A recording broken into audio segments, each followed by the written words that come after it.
Alors, il y a les optimistes et les pessimistes. Les optimistes disent que tous les clignotants sont au vert. Puis il y a les pessimistes qui disent non, au contraire, tous les clignotants sont au rouge. Alors il faut, je crois, faire une analyse la plus objective possible.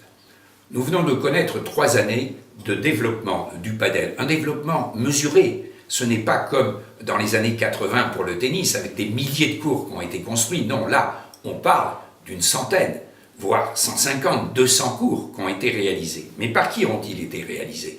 Principalement par des acteurs privés.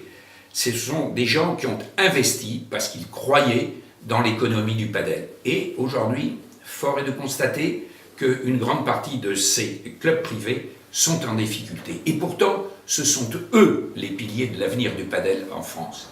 Alors pourquoi?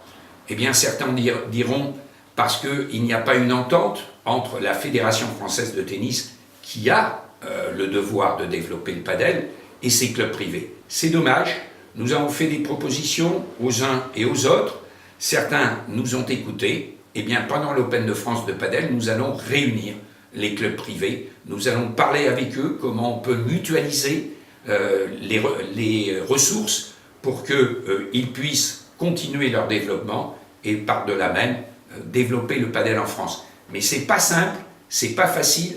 D'autres pays avant nous ont cru aussi au boom du padel et ils se sont malheureusement rendus compte que cette économie n'existait pas.